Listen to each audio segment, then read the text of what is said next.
muted too early. I was gonna say No. maybe.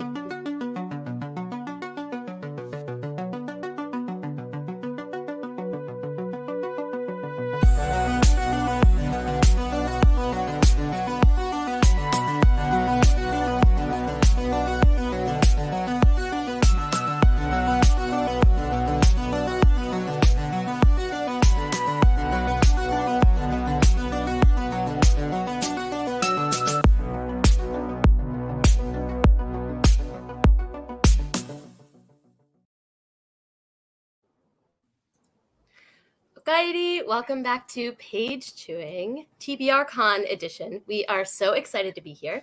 My name is Taylor, if you don't know, and I'm here with my esteemed co-host, PL Stuart, and our guest today is none other than Ryan Cahill. Thank you for joining us. We're so excited to have you. Yeah, of course. So we always like to let people do their own little self-introduction on Page Chewing. So could you just tell people what it is you do in the book world and how you found yourself here? Kind of just write shit. Yeah. No, I write epic fantasy. Well, I would hope so. Yeah, I am the author of the Bound and the Broken series, which is currently 3 books, 3 novellas, 1 short story, and going to be at least 2 more. Oh, no, don't say that because I'll be quoted if I say that. 2 more books, 1 novella, and some more short stories. And then we'll see where the world goes from there. And I'm here because you decided it was a good idea, I don't know why, to bring me on.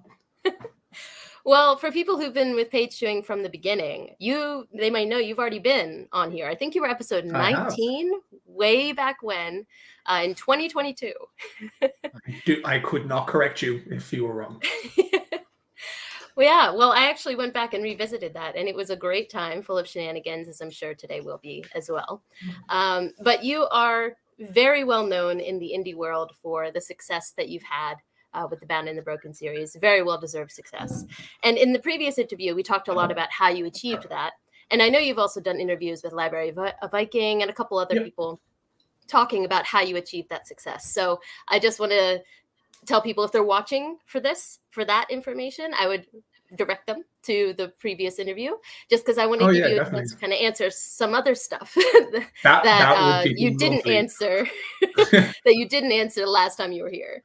So I kind of wanted to start with one aspect that you've always mentioned when you talk about how you became so successful. One of the many moving pieces, which is to have a brand, to have a vision.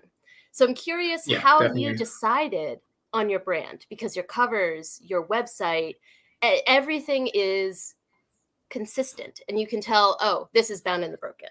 So how did you decide on that brand? Where did that start? I think a lot of the time when I talk about brand, the first thing I actually mean is just understanding that you are your brand. And I think it's one of the things that a lot of people, especially when you get on Twitter and you get to places where people's opinions are to be heard and people like to get involved in stuff, they kind of forget that you represent your brand. And especially someone who's only starting out and they're kind of trying to get involved in things, and they'll kind of say a lot of stuff on Twitter, and I kind of sit there and I'm going, oof, maybe think before you say something, because you're forgetting that although you might not feel like you have a big following at the time, that's where everyone starts, and people will see what you're saying and how you're saying, and understanding that that's your brand. So when I talk about brand, usually I think it starts with yourself, but then from like a visual perspective, it kind of it built as it was going. So when I was starting, I got Stuart to design the covers, and I loved the covers. I did a lot of research going into, I kind of wanted to try and capture a bit of the traditional publishing market as well as the indie market. So there was a very set style for indies, and is still kind of going at the minute, which is kind of this custom, really heavy, beautiful illustrations. And a lot of the times, we always say the trad publishing moves in trends, but so does indie publishing in its own way. But the trends are different. So the trends here are like, what cover artist is really popular, because they will be on 500 covers at the same time. Because as soon as someone sees it, it keeps happening. So I kind of wanted to avoid that a little bit. And I wanted to try and emulate some of the iconography on the trad covers. So like Neil Gaiman and Stephen Fry and stuff had a lot of those going out around that time. And then all the Game of Thrones covers had that too. So it was something I really wanted. I wanted to make my brand indistinguishable from a professionalism perspective from traditional publishing.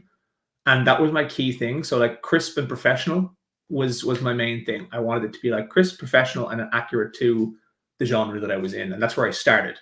And then the rest of it slowly built. Like my website has been through about 500 iterations, and it was a lot worse. And it slowly gets better, and then I look at it and I kind of go, maybe it doesn't work anymore, and I change it again. So it's kind of ever evolving. That makes a lot of sense, though, because you want a streamlined access to more information, right? Your newsletter as well is very consistent. You always send it when you say that you will. So I think it's not just, the visuals of the brand, but it's the consistency of it, Consistency is everything, like absolutely everything. Like your release schedule is so important as well, and being transparent. I think my video has gone all weird on my end. It looks really funny. There we go. But I can still hear you. Schedule is that's exactly all we need. But your release schedule is part of the brand, and your consistency for your newsletters. Like I think my newsletter now is about 14,000 people, and it started out. I think I was getting maybe 4 new subscribers a month when I started, and it was tiny, really, really tiny, and it's just built very slowly over time. And it takes a lot of time to put them together, probably like 2 or 3 hours for each email, but like it's so worth it. And I think I like it because for me, I kind of think every point at which you can show a bit of who you are to your readers is really important. So I think sometimes people get a newsletter because they're told they have to, and they email out and they're like, my book's on sale today, get it cheap. And that's kind of all that goes in it.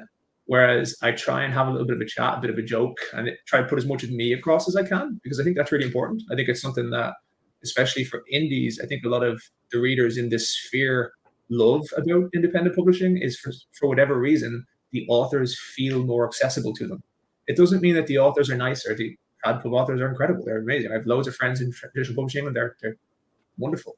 But for whatever reason, that veil is lifted in indie publishing, and you might get the same response if you message some of those traditionally published authors, but some readers just don't, for whatever reason. They just don't. It's the same.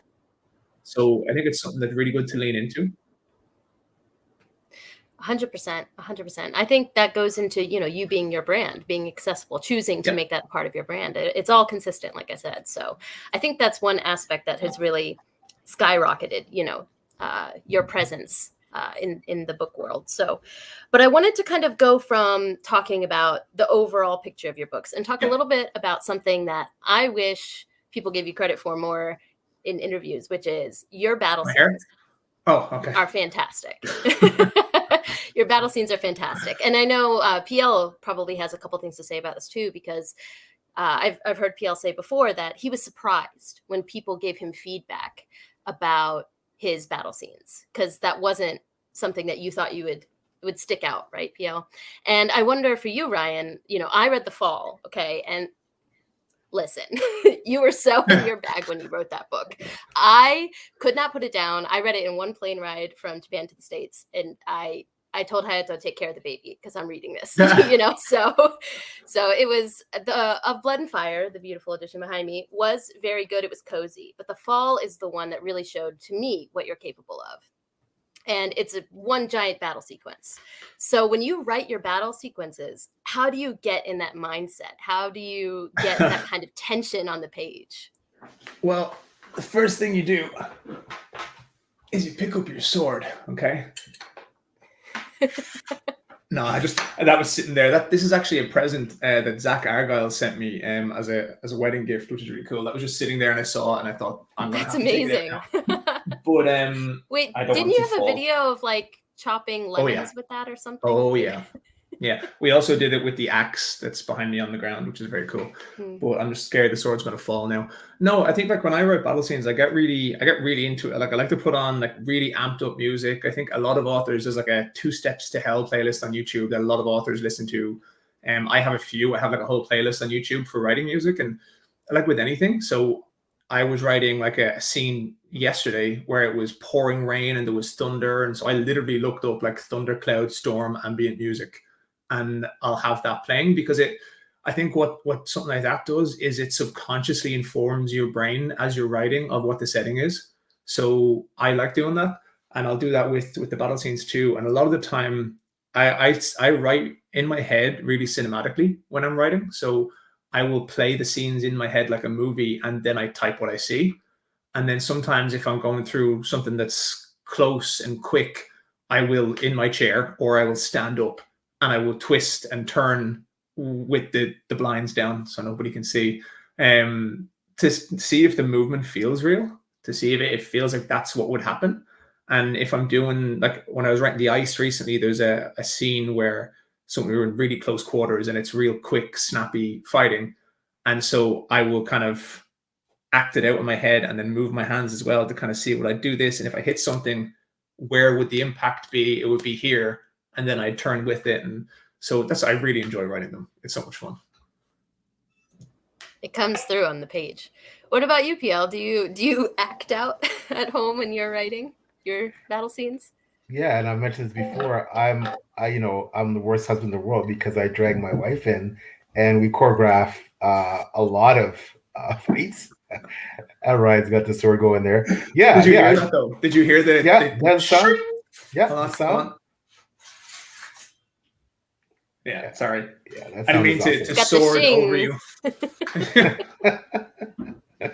yeah, it's all about as Ryan said, make you feel realistic. And yeah, just like him, I got my soundtracks going out. I tend to be more the movie soundtrack kind of guy, Gladiator, Game of Thrones stuff I'll throw on there. So The Witcher 3 soundtrack is amazing.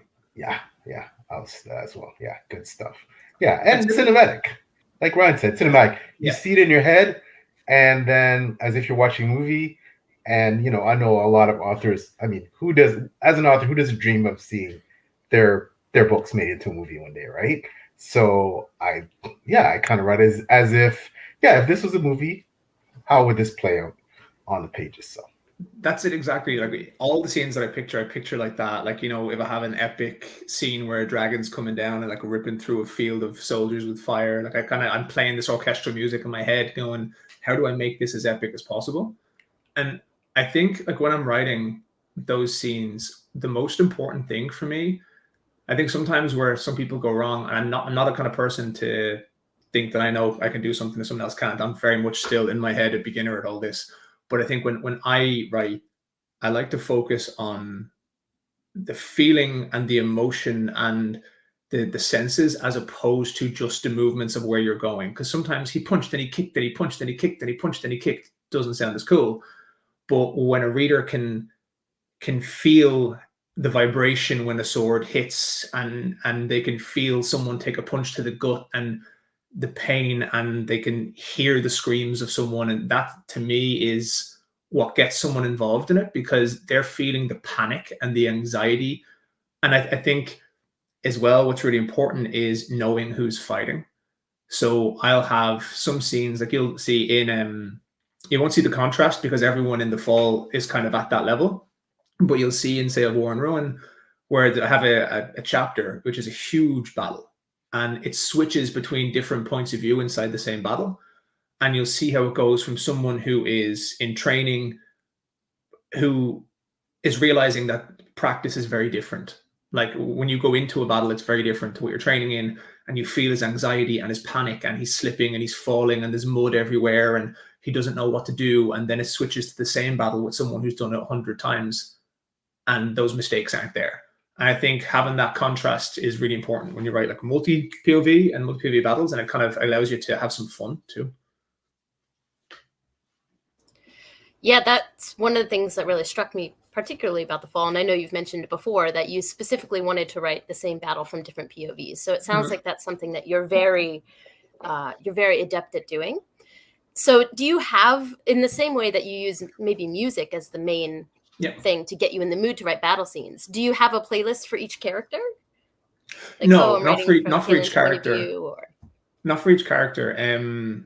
It's more just I use it for emotion and that subconscious thing I was talking about. So I think a lot of the time it like helps you do the heavy lifting, because if your subconscious is telling you that it's raining the whole time, you don't forget that it's raining. Because sometimes when you try and write a scene, you might pick a setting and then you get so into what you're doing, you forget there's other things happening in the scene or what the atmosphere is in the scene. So if you have something that's subconsciously doing the heavy lifting, you don't have to think. I know that now when he looks at the ground, he can see the puddles rippling from the rain. And I remember to put that in. And it also helps with editing because it means I don't have as much work to do when I edit, because that's happened. I think for me, the big one with the characters is sometimes I think it's really important to know that all of your characters, maybe with a few exceptions, should almost always make different decisions given the same choice. And that's something that separates characters for me. And so what I will do a lot of the time is, if I'm trying to really get in a character's head, I won't actually think what that character would do. I think what all the other characters would do. And then I use that to get myself back into him or her, because it's a totally different character. It seems really reverse, but when you have some like really strong characters who have very obvious choices they'd make, that can help you with the more subtle characters, because some of them might say, for instance, if you have 3 young men from the same village, they'll be raised with a lot of the same sensibilities, a lot of the same stuff. So there's subtle differences in their personalities that would inform what they do. So that's kind of how I get in their heads to do it. But yeah, I think it's really fun. That's like my favorite part. Well, you clearly shine at it. Well, it's really funny because when you read A Blood and Fire, didn't you? Or was it just The Fall? No, I've read A Blood and Fire and The Fall. Yep. Yeah, and the rest of them are priority now, just so you know. But you see, I don't take compliments really well, by the way, so I'll just get awkward when they come in. But I'll just keep it up, just to embarrass you. But with The Blood and Fire, you'll see that it's mostly from one POV, and then when you get to A Darkness and Light, there's loads, and there's a reason for that. It's like I made the conscious choice that I wasn't good enough to write multiple points of view when I wrote A Blood and Fire. So I knew I wasn't. I was like, I can't carry that off. I don't have the skill yet. This is the first thing I've ever written. So I decided to get in one character's head more, and then sprinkle in small points of view, just so that I'm not breaking a promise. And by breaking a promise, I mean, I don't want readers to think it's a single POV series and then I throw them in The Darkness and Light and they don't like it. So I'm kind of like, I'm letting them know, hey, there's going to be more points of view. And then The Fall was a conscious decision, not just to have 4 points of view, but the reason they're there is because I wanted to practice my strength of character narrative. So that's why I wanted them all in the same battle, because I wanted them to see the same things and think differently. So like there's a scene where both Elvira and Kalimvar walk down the same hall, and where one of them sees kind of like grandeur and beauty, the other one sees that the red carpet is like blood against pale skin on the white stone. He sees it as hubris and he sees it as extravagance. And it's having the same character see different things. And I was like, I want to do that because I think it'll make me better. And that's kind of what I've done with all the novellas. And I use them a lot of the time to tell a story I want to tell, but also to practice things that I might mess up in a bigger book, so I can use them then. Like in The Exile, we deal with loads of time skips, and we deal with kind of like a buddy cop scenario. And it's stuff that I really wanted to just, hone in on. I think that's actually one of the most fun things for me, is getting better. Like I like seeing that. I love feeling the difference when I go back to write something. I'm like, man, I know what to do now. This is great. Yeah, I think we might have talked before about the double-edged sword aspect of getting better, and then having that compared to your first book, which is your baby. I know PL often says A Drowned Kingdom is his baby, and even though he knows, I don't want to speak for you, PL, but from what I've heard you say before, that your craft has increased, but A Drowned Kingdom will hold a special place in your heart still, right, as the first book. So I imagine Blood and Fire is the only book I do not look at any reviews for at all, unless someone specifically tags me and it's like a great review. I'm like, great, I'll jump into it, I'll take a look, but I don't look at them because it's probably the only one that I'm still sensitive on. So like with The Fall, I'm happy with what I did. Even if people are criticism, I'm happy with what I did. Like with The Darkness and Light, again, I'm more confident in it, and I'm happy with where I got in my craft, but I'm still sensitive with A Blood and Fire. Someone says stuff and I'm like, oh, man, that's my day ruined, and I have to stay away from them. Like I can't do it. It's just always going to be that little sensitive thing. It's the thing that started everything. It's the thing that I love, and just makes complete sense. And that's kind of looking at it retroactively. But if we think about the inspiration to start, you've talked a lot about your inspiration from, more classic fantasy. I know people often do the Aragon comp because of the Boy and the Dragon. But what I heard you mention when you talked about your inspirations a lot was Dragonflight, Dragon Riders of Pern series. I just finished the first book by Emma Cafferty, and I have thoughts. Okay. Yeah. I haven't finished it, but I'm most of the way through. And I'm curious to know, what was it about that story that was so impactful for you? Was it the way that the dragons communicated, or? Yeah, I think honestly, what I really like about Anne McCaffrey stuff is that it's just it's so different and unique in the time that it was done. Because I think like Anne McCaffrey would have defended hers. I say defended, but she would have kind of said, "I'm not writing fantasy. I'm writing science fiction." And the way she wrote the dragons and the story and the dragons' purpose in the world, like, I think was always incredible for me. I think it happens in a lot of stories where you just kind of accept because it's fantasy. Here's a dragon, dragons are there, done. Okay, there's no reason as to why they're there. And you go into Anne McCaffrey's one, she's like, well, I have an exact reason and a purpose for these dragons, and this is what they serve. And I don't know, it's one of those stories that hit me at the right time. I think like with other ones, I can pinpoint it more. Like I loved Eragon when I was a kid. I think I was 11 when Eragon came out. And I always loved it because it was that exact fanboy escapism that I really, really loved and really wanted. And then we had Naomi Novik's, I think it was just called Temeraire at the time, but now the first book's Her Majesty's Dragon. But that whole series was just incredible because the way she did it, the way she integrated the intellect and Napoleonic Wars, and it was amazing. And then with Anne McCaffrey, it was just that strength of purpose of the dragons and a uniqueness in the way she brought them into the world and what they were doing in the world. Like, I just love that. That's one of the aspects that struck me, that on the good side of reading it. I was like, oh, look, there's going to be flaws in everything. And I can see why. Sure. Like, I can see, like, even with Dune, like, Dune is amazing. And, you know, like, I know Mike from Mike's books, like, loves Dune. And I love Dune too. But I think with stuff like that, I almost more love the concept and creation of the world than the execution in the book, if that makes sense. So I can see that, especially with older prose, I think isn't made as accessible as modern prose. And it can be hard for people to read, especially if they haven't read a lot of that type of book before. Mm-hmm. Yeah, prose definitely. And, you know, just being a product of its time, you know, you have to be aware of that when you read books that are older. 100%. So I think it's important to go into it with. Yeah. PL, have you read Dragon Riders of Pern? I have not, but heard a lot about it. And obviously, you know, I always say that, you know, as much as most epic fantasy readers that you talk to, there's a pretty large component that like dragons. They love dragons and they'll eat up dragons. However, I feel that, you know, I mean, there's a lot of great books with dragons out there, but not all of them are done, I think, and it's subjective, obviously, it's taste. Not all of them are done right. So you, PL, you are like, you're so on the money.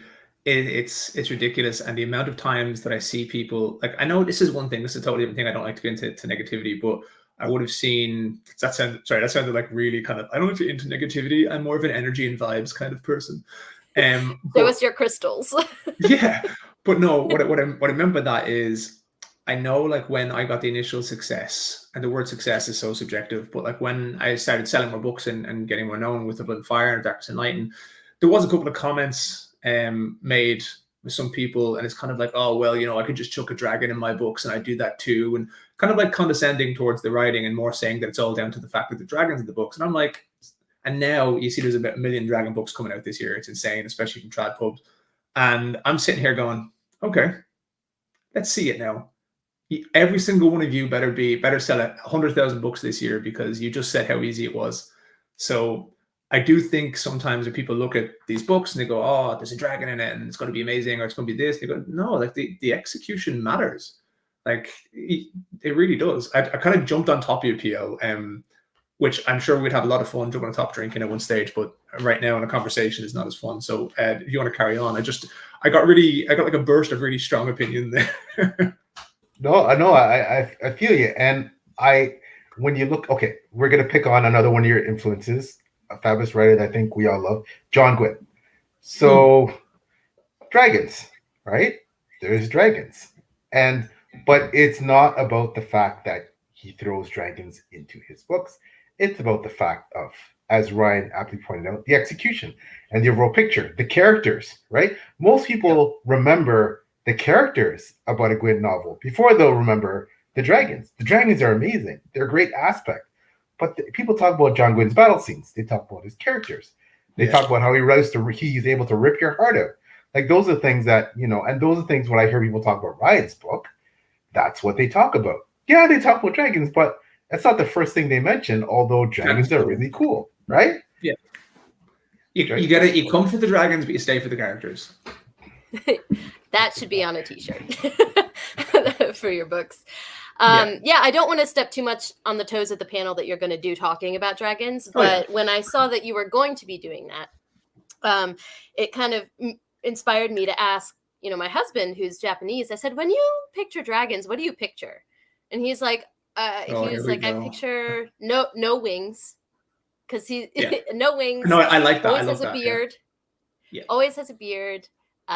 Usually has 4 legs and is like holding something.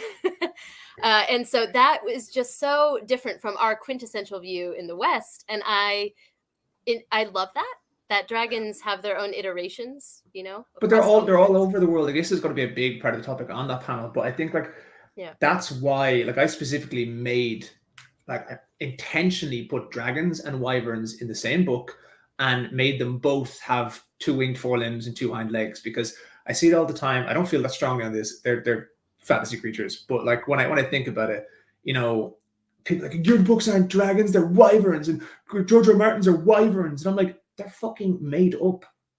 You can't have an anatomical argument on a creature that doesn't exist. But in particular, if you were to have an anatomical argument, you would say that based off the biology of creatures that exist in our world, none have ever existed to grow wings and 4 legs like those dragons. They would most likely be more similar to a bat in its anatomical structure. But even if we don't go there, the idea is that dragons all across the world, it's just so narrow and Western to say that this is how they look. Everything else isn't a dragon. And when you go across the world, there's so many iterations. Even, I'm going to say it wrong, but I think it's Quetzalcoatl. I'm going to get it definitely wrong in the actual pronunciation. But the feathered serpent god over in Central America, a lot of the visual representations are kind of similar to dragons with feathers. All across the world, every different continent has its own iteration of dragons. And for some reason, on Reddit, there's only one. And it's 4 legs, 2 wings, looks majestic, and has these flat polished scales. And you're like... Well, Reddit is where, truth lies, clearly. Reddit is a place. It is a place. It is a place. And yeah, that exists. I actually just noticed a question from Irish Knight, and you said, absolutely love the Blood and Fire, and I noticed you like to use the term matter-of-factly. Does that trend continue in the rest of the books? Just curious, love the series. And it's a really funny one, because I think most authors will tell you, when every book you write, there will just be phrases that stick in your head. And it's not because you use those phrases all the time. It's just that whatever subconscious thing in your head is happening, that phrase will fit in what you're doing. It makes sense of what you're doing. It's just when it happens a lot, it can stand out to readers. And there will be phrases like that. I think in Of Darkness and Light, I don't use that phrase a lot, but people apparently do puff their cheeks out a lot. And people feel really strongly about that. Characters shouldn't puff their cheeks out. But it's a really interesting one. What's really interesting is when readers read books, how they can zone in and focus on words or phrases and then convince themselves of things. So I had one guy, and he was saying to me on my Discord a year ago, and he's like, "Oh, Ryan, you've single-handedly brought the word susurration back into use. Maybe use it a bit less in the next book." And I went and checked, and I was like, I used it once. I control F'd the entire 250,000 word book, and it came up once. Well, they're telling on themselves. They probably didn't know what the word was, so I had to look it up. It's more just a funny one on the human psyche when you do that, and if something one person fixates on that word and then they just convince themselves, the Mandela effect, they convince themselves it was there the whole time. It's just really funny. I love when something like that happens. Well, I often say how PL's books make me look up words all the time. So that's something that I actually really enjoy. I'm like, wait a minute, is my is my language level that low that I got to look up another I'm word? Currently reading, I'm currently reading humbles you. Gardens of the Moon, and I have never, ever looked up more words in my entire fucking life. And I'm sitting here going, he has to have a thesaurus out, because some of these words, like, yeah, they make sense, but come on. The man's Ericsson's a genius. The man, he's an anthropologist. He's brilliant. It's just so every couple of pages, I'm like, what the fuck is this word? Like, I have been reading for a long time. I have what I would consider a fairly strong vocabulary, and I'm reading this and going, these words haven't been used in about 57 years. It's amazing. Gardens of the Moon is a whole different topic. I'm enjoying it, but I still do think it's a little bit more convoluted than I think a lot of newer authors would get away with. But I'm really liking it. Yeah, it's a trip. I just finished House of Chains, and I loved it. But yeah, there's minutes where you just have to accept being lost. And I hear your books are not like that, right? At least The Fall was. It certainly The Fall was awesome, very easy to read, accessible. A lot of people who would say the opposite for The Fall. They'd be like, "What the fuck was happening?" But I was right there, man. I think the difference for me, what I don't like, I'm gonna get flack for this. I still think Ericsson's an amazing author, far better than I'll ever be. But there's the stuff that I don't like is something I don't think I'd get away with or other authors would get away with. I think he's an enigma in that the right place, right time, amazing author, right story. And the reason I see it has a high attrition rate is because, like with that, yeah, you can build a trust in an author to go, look, trust them, they're going to explain stuff to you. But it's just when I'm like 3 to 4 chapters in and I get like 12 pages of what I know is the deck of dragons and nothing is explained. So there's a difference between something being complicated, but you give the reader the breadcrumbs to understand, or one where you literally could not understand no matter how intelligent you are, because there is nothing explained at all. And that for me is tough, because I like being able to read and being challenged to work out what's happening. But if you're not even given the pieces of the puzzle to put them together, you're just reading words for no reason for like a long time. But I'm still really enjoying it. That's like my only criticism. It's so funny. Yeah. Just word salad. but it's like 8 or 9 pages. So we're just talking about this deck of cards and there's nothing, like nothing. And there's points where you could very easily within the narrative add the tiniest bit of context or explanation without ruining the complexity of the story, but to give the reader a bit more grounding and what the fuck is happening. And I think that's the only thing where I'm like, I'm loving it, but I can definitely see why the attrition rate is so high. I think it just became such a phenomenon that it's one of the only series that could survive attrition rate that high. Like if someone says to you, hey, just get through the first 3 books. I'm like, what? That's a whole trilogy. Yeah, right. But I am enjoying it. And I've actually read quite a lot more of that book than I have any other book recently. So despite criticisms, I still think it's cool. Well, I haven't picked up Malazan yet because I feel like I'll know when it's time, and it's just not the time for me right now. But it sounds like a lot of it cashes in on reflection, like Easter eggs. You know, like that's where a lot of the series cashes in, because then you go, oh, that's what happened in book 1. And I do think that that's a very gratifying moment. But yeah, I agree. It's difficult if you have to wait that long to get it. You know, I do also think, and it's one of the things that like it's a long kept secret in authors that I'm revealing right now. Sometimes authors are giving too much credit. Sometimes what they're actually doing is fixing problems in their first book in their second book. And you're like, oh man, it's this Easter egg, and they're so far ahead. Like the way they're thinking, they're in like 2045. That's where their brain is. And I'm like, I'm pretty sure they just realized they didn't explain enough of it in that book, and they put some more into this book. And that's a totally legitimate craft thing that you do. But it's just very funny when I see it. And some people even say there's a couple of things in my books where I was looking back, there's not plot problems or holes, but I went, oh man, I can really bounce off this, and I can make it better in book 2. And no, I did not think of it in book 1. I got to book 2 and I was like, this makes perfect sense, and I'm going to do it. I think that's valid. It's your own work that you're bouncing off of. So, oh yeah. But I wanted to ask the comment gods to pull up this comment from Josh Bailey here, just because I want you to know how much your works have impacted people, saying, Ryan, I'm over halfway through of War and Ruin, and I just want you to know you've totally reignited my love for fantasy, and you've quickly become my favorite author. Grew up on R.A. Salvatore. I mean, wow, I think that's one that fantastic. really gets me a lot more than anything else, because I think it's amazing when someone loves your book.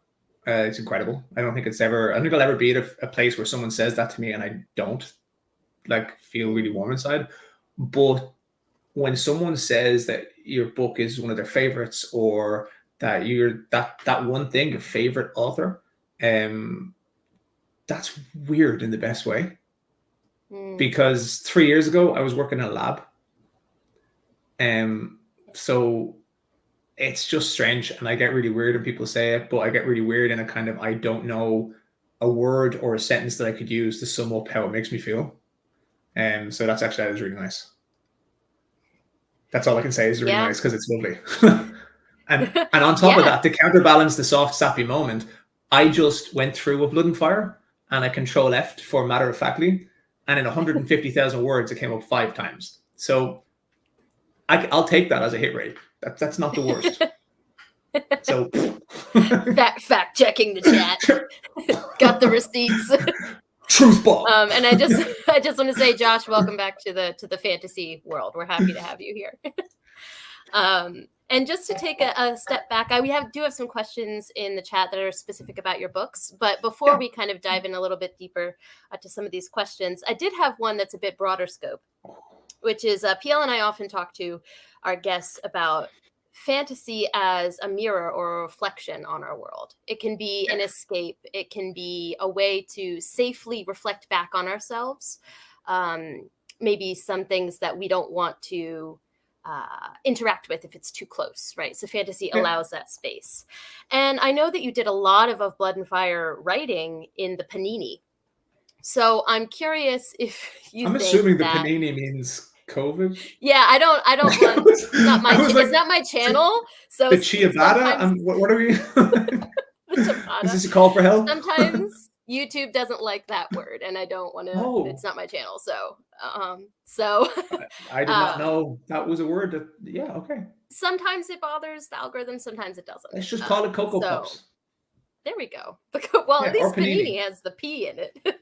But you wrote a lot of it during that collective time that we all remember. And I wonder if you feel that reflected in your writing. As you were asking the question. We're getting demonetized. Sorry, FanFiAddict. I did my best. But I was like, am I meant to know that? Does Panini mean that worldwide? I just thought you were naming a sandwich type. No, I think a lot of people use words that start with P instead of it. So I've heard like... Why? Oh, I get it. Sorry. I realize now that what that word is standing for. And I'll let say that word. I'm confused. You carry on. Yes. So that just because it's not my channel, we'll tiptoe. But the collective time that we all went through, right? So do you think that being in your house and kind of dealing with those real world situations affected your writing at all? If there's any kind of change in not necessarily story structure, but maybe some of the themes that you decided to work with? I actually don't think so. I think what it did affect was my ability to write it, because I was forced. So I don't know what it was like where you were, but in Ireland, for about a solid year and a half, there was some breaks. So we had like 4 6-week breaks when they opened the country. But for a very long time, like months and months and months, 6 7 months, we weren't allowed to go more than 2 kilometers from our homes. And then they had about a 6-week break, and then we couldn't go 5 kilometers from our homes. And that went on for a very, very long time. They opened it for 6 weeks, said they were going to lock us down for 2 weeks, and it was another 6 months. And so what that meant was, because I was working in a lab, I was essential staff. So I had my letter to go and drive and go to work and stuff. But I would do that, and I would just come back, and I'd have nothing to do but work and write.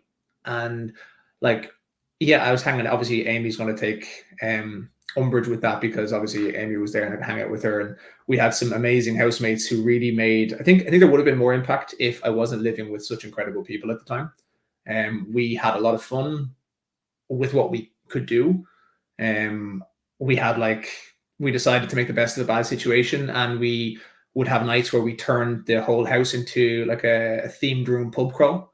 And so I'd be in charge of the kitchen. I turned it into a frat house. And then there was a 90s room in one of the girls' bedrooms. And we had a rave in a different bedroom. And we couldn't leave the house, but we tried to have fun. So I think if it wasn't during the panini, I mightn't have had the discipline to sit down and write so much. And I think that would have affected a lot. I think that was a big thing. But I think for me, like the massive theme in my books, like a huge theme that I'm really happy people pick up on is, and you'll probably pick up on more as you go through the series, is mental health and male mental health in particular. And it's something I focus on very heavily in support systems and dealing with your emotions and grief and talking to friends and kind of trying to break through that barrier of because I never bought it. I never understood it when you read fantasy and it's all these broody male characters who like just don't talk about anything. And I'm going, it's not how I was raised. So I never believed it. I'm like, hold on, you guys can kill 10,000 people together, but you can't have one talk about the fact you're feeling shit. Like, no, this is not how it works. And I think for me, that was something I focused on a lot. And it's something that I actually got a message about it yesterday of a guy who said that he didn't know if it was intentional, but it really resonated with him. And that was really nice. I think seeing that kind of stuff is probably some of the biggest rewards you can get from writing. Yeah, it's a theme that definitely follows through. I think I think friendship, like non-romantic relationships in general, really deserve more of a forefront in fantasy. Don't get me wrong. If you enter, if you're reading a romantasy book or whatever, you're reading it for the romance, and that's totally fine. But I do think that just in general, I really find that I value when there's good friendship pictured in a book. And it's something that I try to do, and you'll see as you go through, you only see a tiny bit of it in Blood and Fire. When you get to Darkness and Light, you see a lot more of it, where I'm not going to spoil anything, but where you take Kaelin and another character and you put them through very similar situations. So they're two people who weren't ready for the position they were put in. They've lost their parents, they've lost the support structure they had around them, and they're put in a position where they're totally out of their comfort zone. And then you give one of them a support system and friends who will be there for them, and you take that away from the other one. And you see how each of them then deals with that situation. And in one case, one of the characters who was part of that support system was actually part of the other person's support system and was taken away. So you see how that character has a massive impact on one of them. And you can't help but think what it would have been different if he had have been with the other guy. So I think that sort of stuff is stuff I like to kind of, not play with is the wrong word, but stuff that I like to work through in my themes when I'm writing the book. Something that I do very intentionally, which I know it's really good for craft. I really like it. Yeah. I mean, bear with me. This is connected, but that makes me think of Avatar: The Last Airbender a lot. Yeah. Avatar's amazing. Yeah. Oh yeah, and the new trailer from Netflix. Yeah. I'm like, all right, like I'm so excited for it. So excited. Yeah, really cool. But that makes me think a lot about keeping it as spoiler free as I can for people who haven't seen it. But Zuko and his character arc. Oh yeah. And 100%. And how, and how he's his. I don't think it's a spoiler to say this because people talk about it all the time. His redemption arc is viewed as one of the best out there, and I think one of the reasons that makes it so well crafted is because he's viewed as a villain before that. Like, you don't get that, what you talked about, that backstory. You don't get that until later. And so the impact that it has when you realize, this but it's actually just, it's done. It's like PL was saying earlier about dragons. The difference in this one, it's done so well. And I think that's the big thing. It's a really, I love tropes, by the way. And I think it was Zamil Akhtar who said a while ago, I think it was him, who said that basically, like, when someone calls something a trope, it's just basically like a pillar of a genre that you don't like. And that's all it tends to mean. Use the word trope normally to kind of be like, oh, well, something I didn't like was in the book and other people use it. But if you do like it, you don't mind it being there. But one of the tropes that appears in a lot of fantasy fiction is the misunderstood villain who just needed a friend all along. And when you have that friend, then all of a sudden, my sword fell. Sorry. When you have that friend, then all of a sudden you see this person's okay. And that's a pretty common trope. The difference is in the execution. And I think in Avatar, they nailed it. Because it's realistic.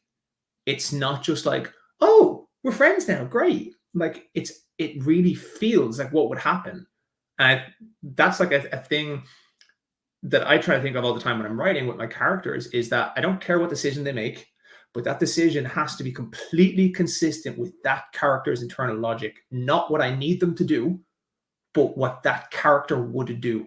And that's when stuff breaks down, is when you put a character in a place and you want them to do something to serve the plot, and you make them do it, but that character would never do that. And that can break a lot of internal logic, and it can kind of break how people perceive the world. And I think how they did that with The Last Airbender was really, really, really good. Even when you have that redemption arc, you still see the pieces of who he is. He's the same person. He's making the same choices. He's just understanding them better. Not making the same choices. He's making better choices because he understands, like, which I think is really good. 100%. And he still fails. You know, it's not No, yeah. the magic Exactly. switch there. Yeah, that's one of the things. I might get in hot water for this, but the Sword of Kaigen. The Sword of Kaigen is a very beloved book, and I do love most of it. There is, though, a redemption arc in the story. I'm not going to say for who or what, but for me, it felt too sudden. So I do think, like you said, it's all about like the little things along the way that build up to that moment. So it's a big thing with characters, is like you can accept, like we have characters, and I do try and put it through intentionally. Like there's Asen is a character in the books, and I'm not gonna spoil anything. But there's a lot of time when I choose my novellas, I choose them based off the curiosity I hope to leave my readers with at the end of the book. So when you get to the end of Darkness and Light, there's a certain character who, if I've done my job right, you really want to know more about. Here's the novella for him directly afterwards. Mm-hmm. And then we'll do the same when you come into War and Ruin. There's a certain character who, based off their choices, you want to know a bit more about what's going on. And here's the novella. And I think like this, Asen makes a lot of choices in one of the books, and the intention is that at the end of the book, you should kind of be pretty fucking pissed off with him, but you should completely see why he made the choices, and you should be able to understand that from his point of view, they were the right choices to make, and even objectively, they could be considered the right choices across the board, but you personally don't agree with them. And I think that's when you've got yourself in a great character situation, when a reader can look at a character and go, I fucking hate you, but I can't really say everything was wrong. And that's, to me, is one of the, like, I love doing that. That's like the coolest response you can get, is like, he's pissed me off, but I like him. That's what, someone in the chat here, shout out to Crystal, that's what her characters do to me. I'm like, oh, that made me feel icky. I didn't like that. I didn't like that at all. But I still love you despite that. Zamil also is very good at that as well. Well, and this is like almost off topic, but it came back to me from when you were talking about like romance and romantasy and characters who, when you get more like platonic characters, and it's really funny the way I've noticed it more recently, the way the word romance is used when we talk about fantasy. Romance doesn't mean romance anymore. It means sex. It means explicit sex. I have no problem with those books. Amazing. There's some fucking phenomenal books out there with loads of sex in them. The funny one for me is just that the word romance almost never means romance now. It means explicit sex scenes. When someone asks, is there romance in the book, they don't want to know, is there like deep, meaningful love? They want to know if you get to see someone have sex on the pages. Now, obviously, there's probably exceptions to that, but that's something I've noticed pretty consistently. And I've seen it before where someone goes, oh, are there romance in Ryan's books? And people will go, oh, no, there's not a lot of romance, but there's a lot of friendships. And when you get to the second and third book and stuff, I kind of sit there and I go, what do you mean there's not a lot of romance? Like there is like, I can pick out like 6 or 7 sets of characters who are deeply, deeply in love, who are very much are doing everything for each other. And there's scenes with them showing their love all the time. It's just if it goes to have sex, I move to the next one, because any sex scene for me has to be written in a comedy book. Like I just wouldn't write them well. I think some of those books are incredible, and it takes a very strong amount of skill to write them. I just don't have that skill. But it's a real interesting thing for me when I see that. It's just, I see it all the time. And instead of going, hey, I want to see a book with sex in it, which is totally cool, people say, is there romance? And I go, yeah, no, there is romance in the books. There's this, yeah, but they don't have sex. I'm like, yeah, but that's not what you asked. And it's an interesting thing I've seen come up in the last while. But you don't know though, Ryan, until you try. Like, honestly, and it's just like you were talking earlier about you want to develop certain aspects of your writing, whether it's multiple POVs, etc. Like, I didn't, and we talked about battle scenes. I didn't know that people would find my battle scenes as one of the best parts of the book, but they do. And when I started and I always want to write more love, romance, sex into my books, and I kind of did it on like a bit of an escalating scale. I was like, oh, I don't know if I'm going to be any good at that. But you know what? So far, the feedback is pretty positive. It's interesting as well, because there's a craft perspective, but then there's also a marketing perspective. So I firmly feel that it just does not fit my audience for the books. Even though there's graphic violence, there's everything else, there's like a really dark themes. I do think a lot of it comes from the American audience, and it's very funny. Like, there was one guy who left a review who said he had read all the books, okay, and loved them, and then he got to the sex scene in the second book, and he said he just closed the page. He couldn't read it anymore. He does not see why the characters need a sex scene in this. But and the reason this was weird is because I sat there and I was like, there is no sex scene, so I'm really confused. And it turns out that the scene that made him close the whole book was when two characters who are very much in love kiss, and it fades to black. And then you wake up, it moves down to the next paragraph, which is after it. Yeah. He was so affronted by the possibility of graphic sex that he closed the book on the fade to black and didn't actually realize no sex scene happened. You offended his masculine, internal, what's the word I'm looking for? Structure's not the right word, but his masculinity. He was offended by it. How dare you? I think there's loads of different types of writing, loads of different types of craft, and loads of different places for everything. And I just, as well, from the feedback I get from my audience and the way I write now, isn't like, I don't feel that the books have gotten to this stage now, 6 books, like 3 books, 3 novellas, where I just don't think I need to put those aspects in. But there's plenty of books where they're amazing for character development, amazing for plot development, although, plot's an interesting one for sex, but amazing character development, loads of different emotional development, and I think it's very much needed. But it's just something that I don't know, when I'm writing and I'm going through my plots, and it just never comes into my head. I'm like, never once has my brain gone, you know what this needs? A graphic sex scene. And I think that's just me as a writer. And when I'm writing these books, it just doesn't pop up. I think I'd have to intentionally decide I want to put one in. Yeah. Petition for Ryan to write a smut novella. Oh, it's actually happened. It's happened. It's happened. People have tried to start that petition in my Discord. That's awesome. That's awesome. But yeah, go ahead, Ryan. Sorry. No, go ahead. Oh no, I was just saying, I think for my books and the way I write, I just sometimes, as long as you're acknowledging it's happening and you're implying that it's happening and you're not shying away from the fact that people do have sex, great, sweet. Like, they're adult books, like, it's not a problem. It's just, I don't know. I got to write it. I'm like, I could do like a 7-page sex scene, but I could also go to the dragon next chapter. So I'm going to do that. And that's just where my head goes.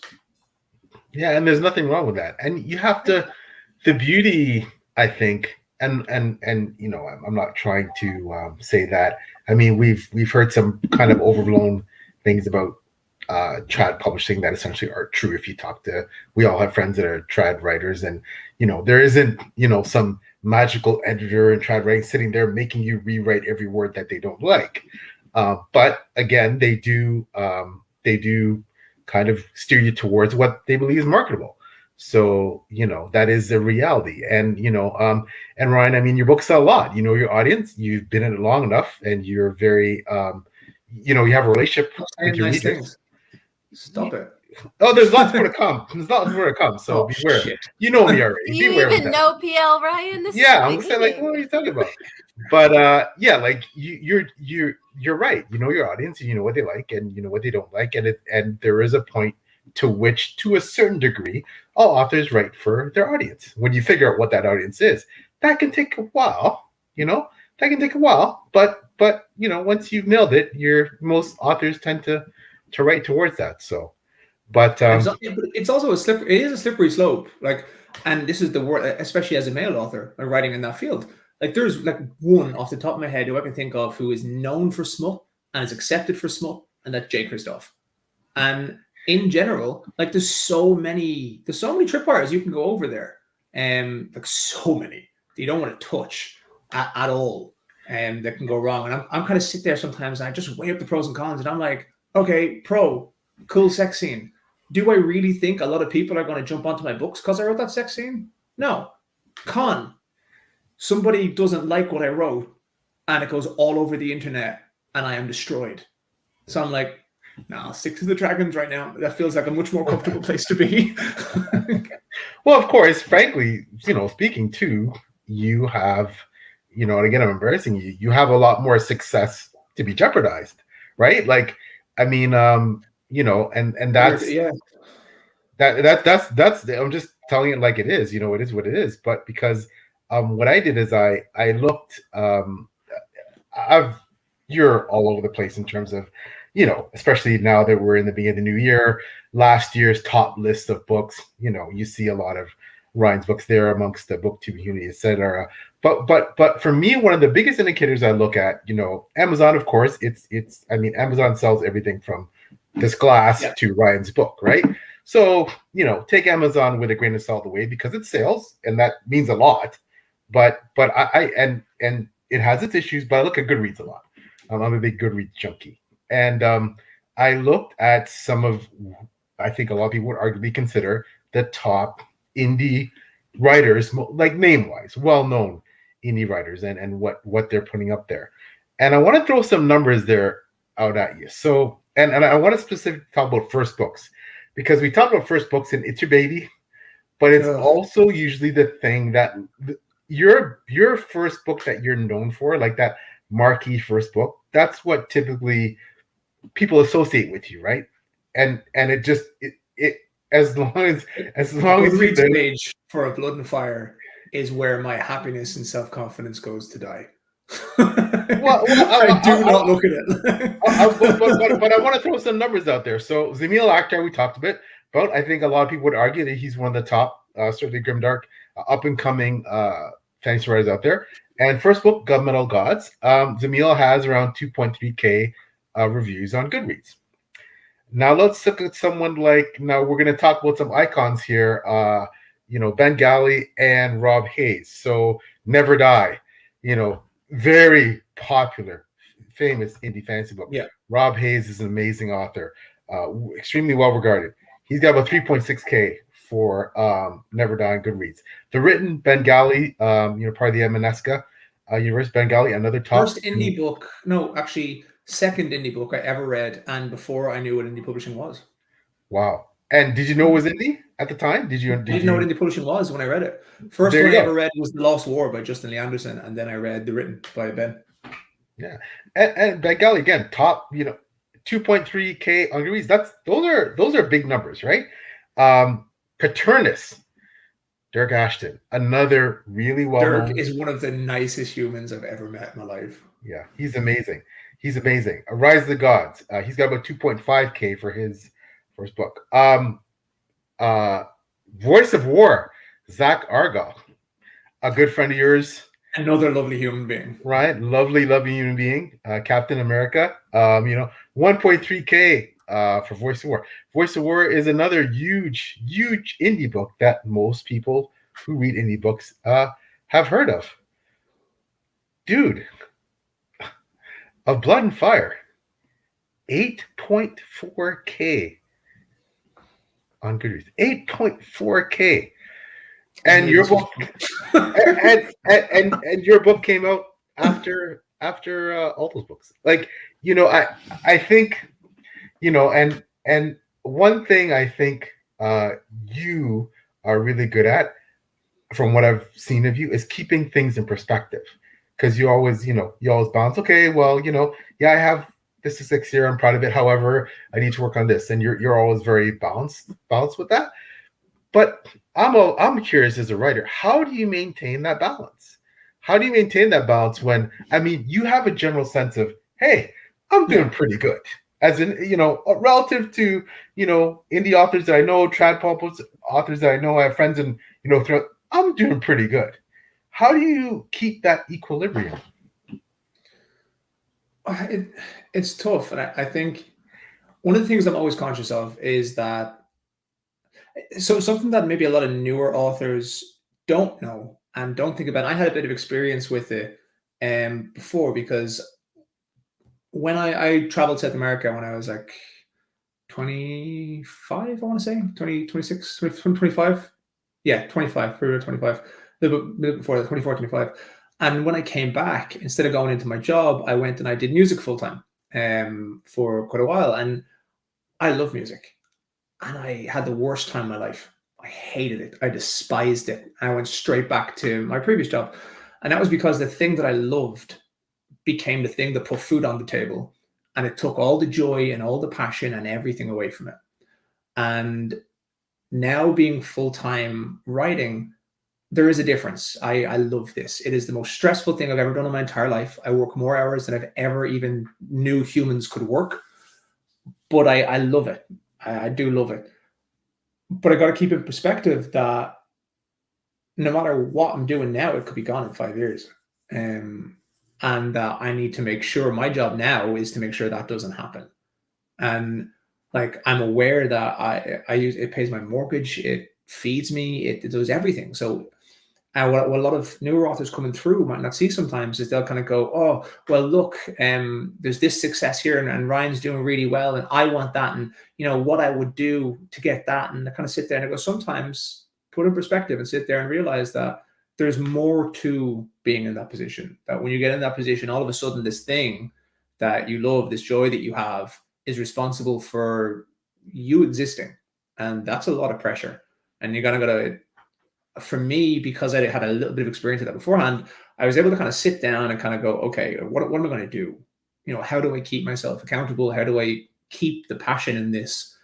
And for me, what I found keeping the passion in it was finding joy in getting better and finding joy in writing. Not just like writing directly, but learning how to write better, learning how to do things with characters, being more confident in it, and then sitting down and challenging myself and trying to step outside my comfort zone all the time. And yeah, that does add more pressure again, but it gives me a more continual sense of self-satisfaction in what I'm doing. And I think that's really, really massive for me. And it's something that I need, because I can get lost sometimes when you're writing and it's just writing and writing and writing and writing. Like my schedule right now, I put it out in my my newsletter, is I usually get up about 8 and I try and get some bits done. I eat some cereal and do social media, and then I go to the gym at like 9 and I'll come back and I do work. I start about 12 and I write from like 12 to like 5. And then I take like 5 hours off for when Amy comes back. I try so we can hang out and I can spend some time with Amy and have a bit of a life and read a bit of books. And then about 10 o'clock, I start writing again I was writing till 10 past 3 in the morning last night. And most of the time, yeah, about 10 to 3 in the morning. And I think in some regards, that's just kind of who I am. It's very much an obsessive trait. Like I'm going to do this and it's going to get written. But the balance is really hard. I think a lot of people don't get that until they get into it. The balance is really tough.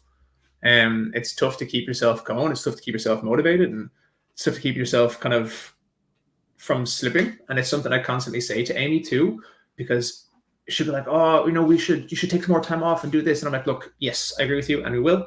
And let's go and do this. Let's go here. And I need you to come to me every Saturday and tell me where you want to go for a hike, and I'll go.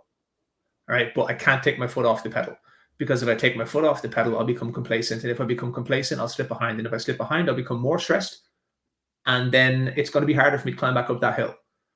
So I think a lot of it is kind of resisting the temptation to give yourself a break, which sounds extremely mentally unhealthy. But it's finding the balance in it, like you're saying. It's that precarious balance in the middle ground between working your fucking ass off and allowing yourself the joy in the small things that you find to kind of balance it out. That was a long answer, but that rings so true for all creative endeavors. I think what people don't realize until you really put your whole foot into a creative endeavor, like the way you talked about it, is monetizing your free time. It really gets romanticized, the idea of doing something creative yes, as your it main does. thing. And it's like, I have a lot to say on that. Yeah, well, I'll pass it on to you momentarily. Take it away. No, I want to hear you talk. I'll do my best. But just from a creator's perspective, I'm small fish on Booktube, but I make enough to like cover the 3 of the books that I buy, so it's not my full-time job. But even with that aspect, once it gets monetized, it feels different. You're like, okay, now the quality has to keep getting better because it's become something. It's something I do in my free time, but it's no longer my free time. Like it's something that you have to prioritize over other things. And the thing that's really interesting about Booktube is it's entwined with reading. So not only am I monetizing my free time when it comes to making content, making videos, when Sumire sleeps, I got to grab that chance. I got to be filming, even if I don't want to.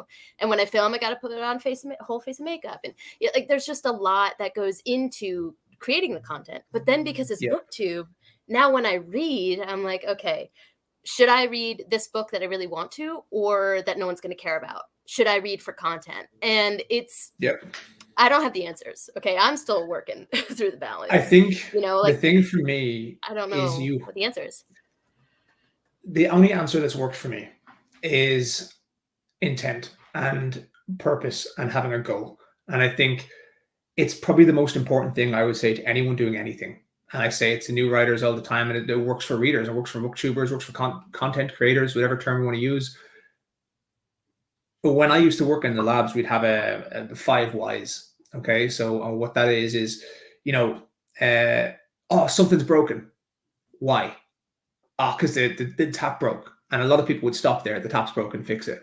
But then you don't do that. You say why again? Why did the tap break? And what that does is it causes you to go, well, I don't know. And then you rip out a piece of the ceiling and you realize that there was a piece of corrosion that was left. You say, why? Why was it left? And then you go back and you realize that someone didn't fill out the log to go and check for corrosion. Why didn't they fill it out? And you can go deeper and deeper, and eventually you might find out that person didn't fill it out because they were going through some issues, or that person didn't fill it out because the form hadn't been printed in 6 weeks. Why wasn't it printed? You go deeper and you find the root of a problem. And I think it works the same way in reverse, and it works for me. So with reading, okay, like, or with content creation, like you're doing a video or something, you'd be like, why am I doing this? Is the most important question anyone can ever ask themselves. And it's a question that I was able to answer. And for me, it's because I have just never had such a burning passion for anything in my entire life. And a passion I didn't realize until I really got into it. And I was like, I fucking love this. I hate so much of it, and it stresses me so much, but I've never felt so fulfilled in my life. And I think when it comes, that doesn't always have to be your answer. Like you're going, why am I doing this? Why? And I see a lot of people I see now who review books and stuff are starting up YouTube channels.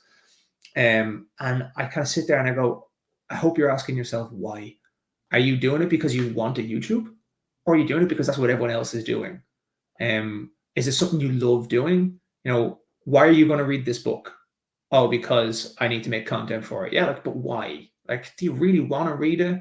Because the whole point of reading is meant to be joy. It's meant to be love, and it's meant to be because you love reading and books. So why? And that to me is the only thing that keeps me doing all this stuff. Is I keep giving myself, why am I doing this? What is my goal from this? What do I hope to achieve? Because if I look down the end of that road and I see that it's actually leading me nowhere, then I realize that even if I achieve the thing I've set out to do, I won't get any happiness from it. because there was never really anything I wanted at the end of that road anyway. And that was the big one for me, because a lot of the time I was doing a lot of stuff because I was told I was meant to do a lot of stuff. And then even when you succeed and you achieve the thing you're meant to achieve, there's nothing, because you never really wanted to get to the end of that road anyway. And this sounded very like, you know, I love it. human psych deep dive, but we love doing that at page doing. And for me, my answer is definitely page doing. That is the amount of time PL and I sink in to building this platform is just, it's batshit crazy. It really is. Here I am trying to say panini and then I curse, but it is like insane the amount of time that we sink into this. But it's because, at least for me, my answer, and I'm sure TBRCon, the people on FanFiAddict feel the same. It's these conversations that we get to have that are the passion for it. Like, that's why I get to talk to people about those books that I read, right? That is the key for me, I found. So I'm so thankful for being brought on the page doing, team, because it's sustained me. But it's like, for I'm sure someone could sit down and say, hey, what are you tangibly getting from going on a podcast? How many people are listening to you? What are you doing that? And I go, yeah, but they're great questions. But they ignore my goal.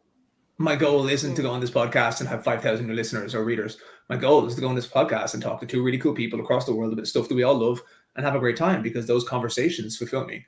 And talking to people who want to talk about this stuff and having fun is why I'm here. So it didn't matter if there was 2 people listening or 30 people listening. That hour and a half is worth my time, because when I left, I now have a stronger bond with 2 people who I have never met in real life. And when I do meet in real life, could be amazing friends.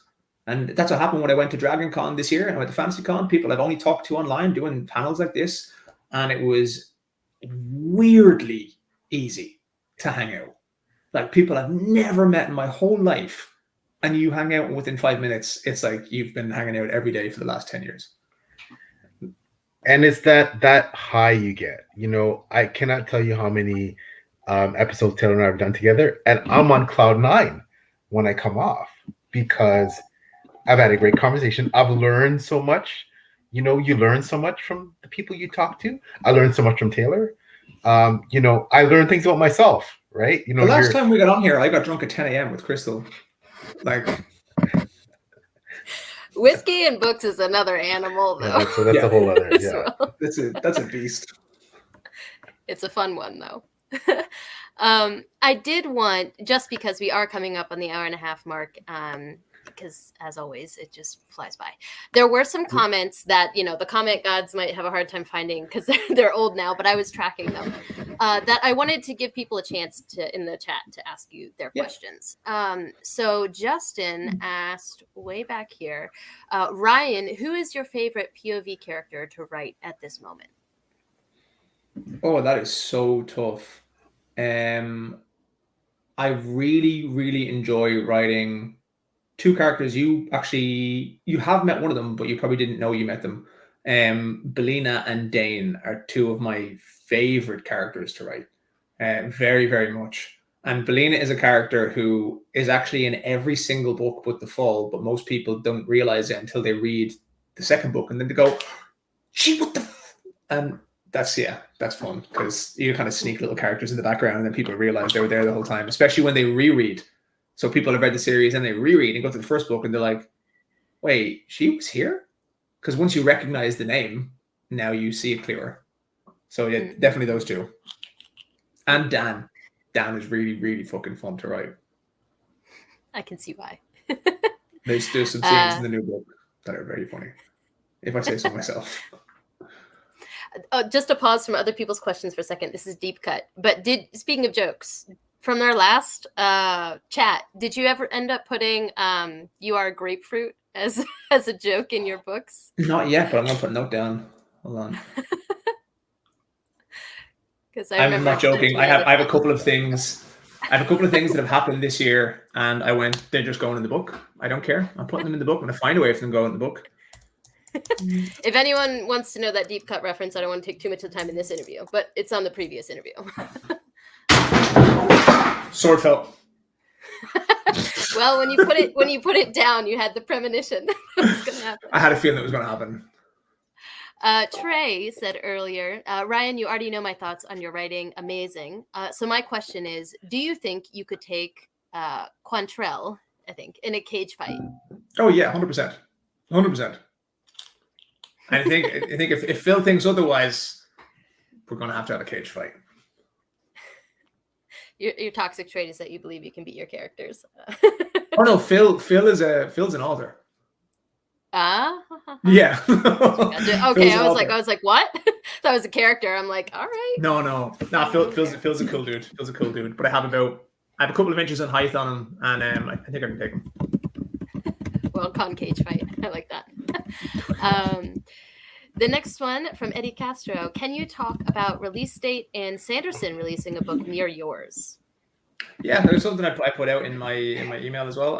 I like to be really transparent with this kind of stuff, because especially with, I think it's really important for authors to build trust with their readers, because even though I think it's unfair that a lot of authors get flack for the slow release of Rothfuss and Martin and some other people, I do think the way to counterbalance that is to be transparent and honest, and keep those updates there, and keep those updates honest is a key thing, because I think Patrick Rothfuss kind of lied about it a lot, and then George R. Martin hasn't lied about it a lot, and I have a lot of time for George R. Martin. I think he's really trying, but he's struggling because of the show. But sometimes maybe not as transparent. Is he'll kind of just say, yeah, I'm working on it. Yeah, I'm working on it. And which is fine, because I couldn't imagine the stress and pressure he's under. But so with this, what I've been saying is I have been aiming to try and get A Vampires and Dust released for later this year, maybe October or November. I think the writing shouldn't be a problem, but then there's obviously a big turnaround time. I have my beta reading team, I have my copy editor or my line editor, I have my proofreader, and those take time. And so my problem is the book could actually be ready to release by the end of this year, but I might not be able to release it at the end of this year, because when Sanderson announced that he was releasing in December, I have to take that into account. There's probably no other author who I would take their release date into account, but he is like a gravity well.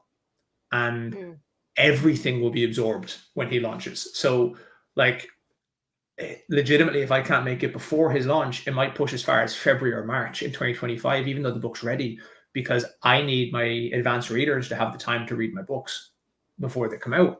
And he just sinks everything in, and the top 10 books will all be his books, because they all jump. So the charts will be dominated by him, readers' time will be dominated by him, social media will be dominated by him. So it's a really horrible time. Like, and I released on New Year's Eve. I've released on times that are bad to release and had no problems. But I think Sanderson's final book in his first arc of the Stormlight Archive will swallow everything whole. And it's a legitimate thing. So I just have to be honest with my readers and be like, look, the book might be ready, but you might not get it, just because it would be extremely bad for me to release at that time. He's like the Adele of the book world. You know, no one releases when Adele releases. So. But I honestly, I don't even think there's a comparison. I think, yeah, Adele is obviously amazing. She's incredible. But Sanderson is just a singularity. There is nothing like it. Because I think it's because his books are not music, because, like, you know, you can listen to Adele's song and then just listen to another one 3 minutes later. But I think it's the fact that he doesn't just take over the charts, he takes over all headspace and time. All internet debates will be about theories that have come through in Stormlight Archive. The Instagram stories, Instagram posts, Twitter, TikTok, everything will be destroyed. Like, I sound like I'm talking about the end of the world here. But he's probably the only author in the world who I would really genuinely go, no, not the same day, not even within 2 months afterwards. Like, just wouldn't do it. And not on his releases, but I think just this one particular release, because it's ending the first arc, the first 5 books. I'm not set on it. If it happens to be that time, I could sit there later on and go, do you know what, this could be a great idea. But it's something you have to consider. And I think it's good for me to be kind of transparent with my readers, to let them know that, like, yeah, look, I am probably still on track for this release date, but like, if it pushes too late, it might have to push unnecessarily further just to avoid being swallowed whole. Completely understandable. It's just smart business. There's another question here from Marcus. It says, Ryan, will you take a shot at science fiction in the future? Because you did mention Anne McCaffrey, like the science fiction aspect of her stories. You like those? Yeah, 100%. I think more like, it depends. I'd never go into hard science fiction, just because I don't want to do all that research. Like, and when you get into hard science fiction is the thing that you need to be fucking right on. Okay, because like, you know, someone can question my dragon's flying times, but the reality is we have no way of determining it properly because dragons shouldn't be able to fly because their bones are too dense. But if you do hard science fiction, you got to get your facts right, which means a lot of research, a lot of time, and that could happen eventually, but it's not in the plan. But science fiction, space opera kind of stuff, very much stuff that I love. I am enamored with Warhammer 40k, always have been. I really, really want to get into Red Rising and the Sun Eater, and just that sort of stuff. I think I will definitely go towards. I have a lot of plans to keep writing in the world that I'm in like Euphoria and beyond, but I also have plans to do some other stuff. So that's definitely in the realm of possibility. Mm-mm-mm. Yeah, I mean, and there's also, you know, genre bending as well. A lot of, I think it was Tad Williams when we talked to him on Page Twoing. He talked a lot about how he did some genre blending. Some people don't like it in some of his books, but he talked a lot about that. Yeah, and that can be the thing. It's there's a craft to publishing that I think can be lost sometimes, publishing and marketing. And like part of that craft is carrying your readership. Like there are some people who are like, again, like Sanderson, he doesn't need to do it, but some people who can just, like a Neil Gaiman can release whatever the fuck book he wants. It does not matter. People will pick it up because it's Neil Gaiman. And to get to that level, it's a totally unique thing. So you have to be careful. Like if I want to write a book, I'm never just going to pop out with a hard sci-fi tomorrow. It's not going to happen because I have to build an audience from scratch while trying to cater and tend the audience that I have. So I need to carefully choose what avenue I need to go down to bring my readers with me, to make sure that they have a great time, and to make sure that, you know, I can keep affording to write the books. So there is a craft to it, and being careful not to jump. And I think I think that's a mistake a lot of newer authors make, is that they jump between like 3 or 4 different series when they start, and 3 or 4 completely different parts that don't have crossover readers. Now, all of a sudden, you have 4 sets of readers, all of them waiting for sequels. And then you've kind of built a habit of starting a new book every time. And that's just an opinion. I think different people have different avenues, but it is a thing I see a lot. There's one anomaly that I can think of, which is Rob J. Hayes. When we talk to him, one of my questions is, how do you genre hop and everyone follows you, myself included? It's a gift. Yeah. I don't know. No, Rob is very good at that. Yes, 100%. And I just wanted to point out Corey's most recent comment that says, LOL, ironic, I took your release into account last year. So you are that person for others. But there's some where I think it's smart to release at the same time. There's some where you have that rising tide and you catch the wave and it can bring you up. And then there's other ones where the wave is like, a surfer will go out in a wave, but they won't go out in a tsunami. Like, I'm bringing a wave. Sanderson is bringing a whole different beast. Wow. That's fair. Yeah. Well, as Taylor said, the time flies so much. Just Ryan, before we go, I want to give you an opportunity to let people know if you've been hiding under a rock, I guess, and you haven't heard about The Bound and the Broken. You haven't heard about Ryan's series and Ryan's writing. Where can they get it? Where can they find you in the social media space, etc.? I don't know if it'd be hiding under a rock. It'd be really strange if they watch an hour and a half of this interview and have no idea who I am. Who is this Irish dude who doesn't shut the fuck up? So you have my website. It's probably the best place. It's RyanCahillAuthor.com. Everything's there. My mailing list, my social media accounts. But what is really cool, and I've said this at the end of every interview, and it's like the coolest thing for me out of everything, out of all of the things that has happened since I've started. You type my name into Google, and I'm like the first result, and there's like pictures there and books there, and like all the links are there, and I'm just like, Mom, come look. It's just really cool. So yeah, just type my name, and then all the stuff should be there. Wonderful. Pierre, did you want to sign off as well? Let people know where they can find you. Yeah. Quickly, beside Taylor, usually. Oh, the Drowned Kingdom Saga, yeah. But usually you can find me beside Taylor on Page Twoing. Before We Go blog, assistant editor along with Taylor. So shout out to Beth Dahmer and the crew. And the books, The Drown Kingdom Saga, my website, www.plstore.com, and Twitter is where I usually am at plstorewrites. Don't bother looking anywhere else because really Facebook, Instagram, I'm really not there as much, but Twitter. Boom. Yep. And then if you don't know who I am and you're just here for TBRCon, my name is Taylor. My channel is Maed Between the Pages. I do book reviews, all the usual Booktube stuff. You'll always find me behind PL. We do several page chewing episodes a month. We are delighted to have been able to come on TBRCon this year. So thank you for inviting us to allow us to insert one of our shows here, and to Ryan for coming on. Thank you for having me, and thank you for trying to accommodate the fact that I was doing loads of crazy shit this weekend so I could come on and talk. No. You're very popular in TBRCon, so we're just glad that you were able to come on here as well. And you were one of the who guests, I am. So I'll have to approach you as Mr. Cahill next time. Oh Jesus Christ! Please don't ever do that. No one ever do that ever. But hey, you is totally fine. Well, we love talking to you, so there's an open invitation for future episodes. But I do know that we have to get out of here. PL's got some stuff he needs to get to. So we just thank you for everyone in the chat, everyone that was here with us. PL has a goldfish he needs to walk. Actually, going another podcast, so yeah. Oh, okay. Do you know who he is? Okay. Yeah. You mean the PL Stewart? Yeah, right. Never. Thanks so much, Ryan, for coming. It's been awesome. Yeah. No, thank you. Thanks for having me. It's been awesome. Yeah. Awesome. These hour and a halves always go like 15 minutes. They do. That's just because, it's good conversation. People who want to be here, so. But yes, thanks to everyone in the chat. Enjoy the rest of TBRCon.